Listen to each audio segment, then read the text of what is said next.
All right, let's go ahead and get started. So to start out today, we're going to be filling out our note sheets here. We've already passed those out, so everyone has one. We're going to start by talking about severe storms.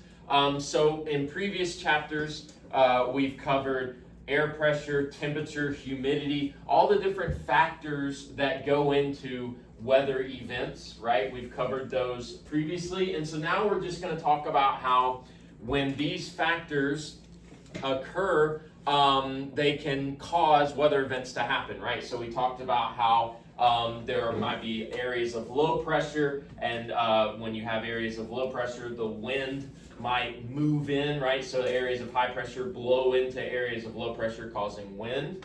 Okay, so just like how we've talked about these different factors, now we're going to move into what happens when certain factors mix, right? So we get certain conditions that can create certain weather events, right? So the first one we're going to talk about are just like storms in general. So typically we think like thunderstorms, tornadoes, hurricanes. Those are like the main types of weather events you think of when I talk about severe storms. Of course, here in the Southeast, we're probably most familiar with thunderstorms. Although, like just last week, we had Hurricane Helene, right? So that's pretty, that's in our minds going into this. Okay.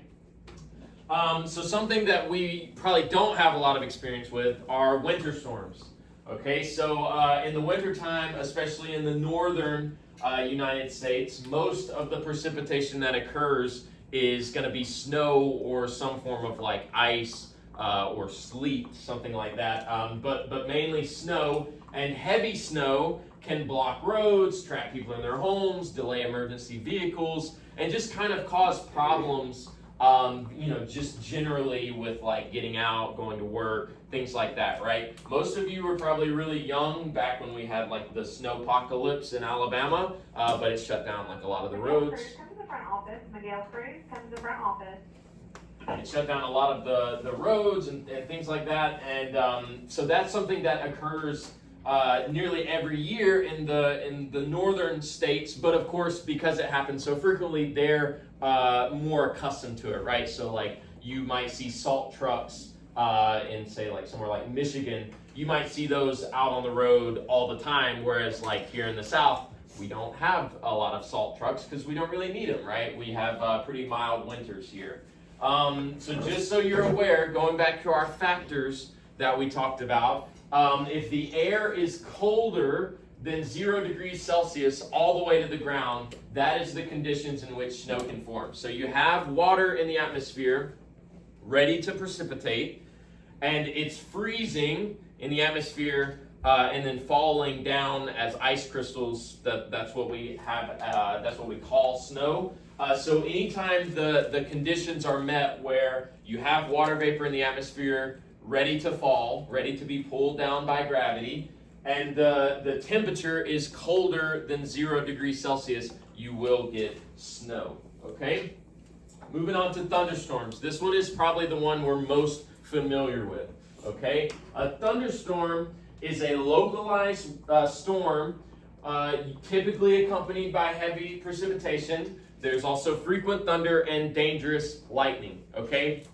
Like we talked about before, whenever we have thunderstorms or just even like rainstorms, most of the time here in the South, that is due to a cold front moving through, right? So basically cold air or a cold air mass moving through and pushing the warm air up, right? Because remember, cold air wants to sink, warm air likes to rise, okay? So the cold air pushes the warm air up.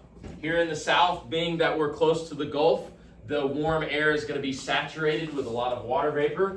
And so when that warm, moist air moves up into the atmosphere, it's going to condense very rapidly. And when you have that rapid condensation, that can lead to heavy precipitation for one, and then also it just leads to general instability in the atmosphere. So we have unstable conditions in the atmosphere that can lead to like heavy winds, heavy rain.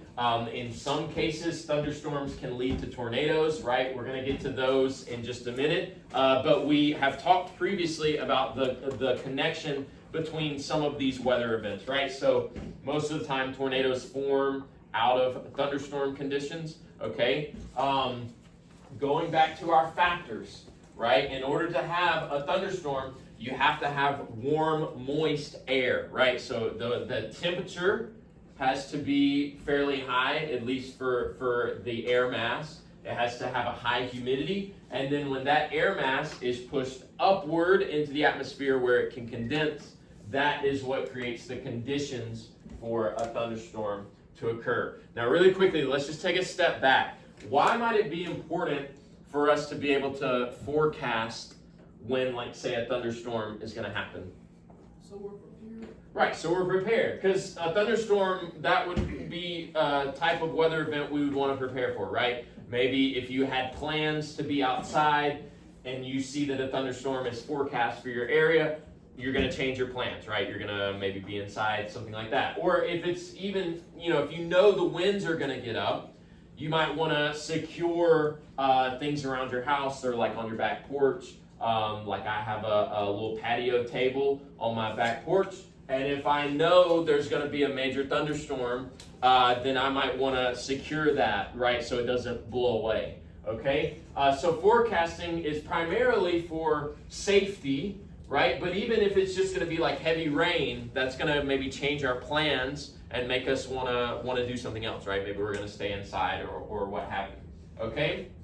Now with thunderstorms, we can't talk about thunderstorms without talking about how they get their name, which is, of course, the lightning that they produce, okay? So during a thunderstorm, we have positive and negative electrical charges, and they build up within these thunderheads, okay? So let's just go back just to kind of clarify this a little bit, right? Anytime we're talking about the atmosphere, we know that there are positive and negative charged particles just kind of floating around at all times, right? So like even in this room around us, there are positive and negative charges floating around. Can someone tell me really quickly, what do we call positively charged particles?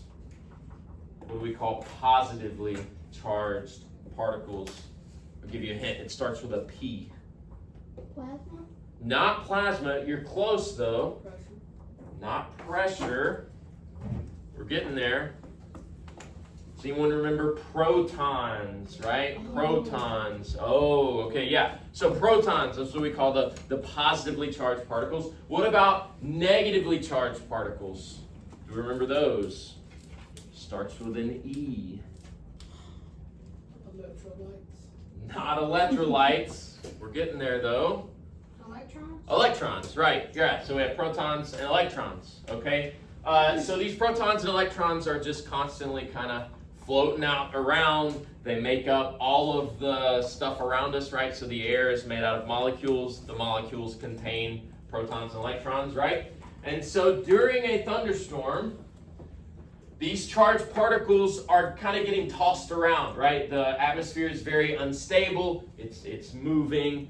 Wind is carrying it other places. And then also with heavy precipitation, the rain is raining down some of these charged particles, okay? And an interesting fact, when it rains, the water vapor is more likely to carry the negatively charged particles than the positively charged particles, okay? So what happens is we end up with a lot of your negatively charged particles falling down with the rain and then collecting on like trees or buildings or cars. Hopefully not on people, but potentially if you're out in a thunderstorm, you would have negatively charged particles collecting.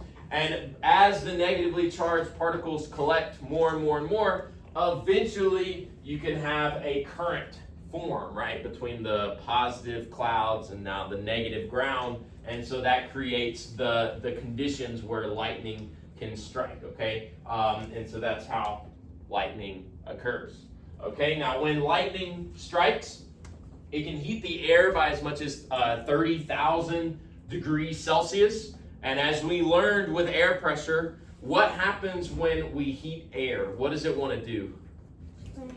Expand, right? It wants to expand. And if you heat it by a lot, it would make sense that it would want to expand very quickly, right? And so whenever lightning strikes, the air expands very rapidly, and that's what creates the thunder that we hear, right? It's a shock wave that is created by the expansion of the air, and it just so happens to travel at roughly the speed of sound. And so that's why you hear, or you've probably heard, like maybe your parents or your grandparents talk about, if you see a lightning strike, you can count until you hear the thunder. So let's say I see it strike and I start counting and I make it to 5 before I actually hear the sound. It's roughly 5 miles away. That's where that comes from. The sound wave or the shock wave is traveling about a mile a second. Okay? Yes? Doesn't lightning come up from the ground or does it come from the clouds? Well, so either one. It can come from the ground in certain very strange cases. Most of the time, it's going to come from the ground down, like so from the clouds to the ground. In very strange cases, it can go the opposite way. I was just saying I saw a video of that happen. Yes, yeah, it does happen. It's just a lot more rare than just the traditional, like either cloud to cloud or cloud to ground. Yes. What about sprites? Like those red lightning bolts up in the atmosphere. I'd have to do some more research on those. I don't know a lot about those just like right off the top of my head, but I'll get back with you on that. Just remind me and I'll do some research on that. Yes? When lightning strikes the ground, will the air pressure be strong enough to shatter glass? If it was close enough, yeah. I mean, yeah, when we're talking about this rapid expansion, yeah, the pressure wave from this expansion, yeah, if it was close enough, it could probably shatter glass for sure. Yeah. So that top picture, Mhm. that's from the cloud to the ground. Yes, well, and you also have over here, notice this is going like cloud to cloud. So there's a little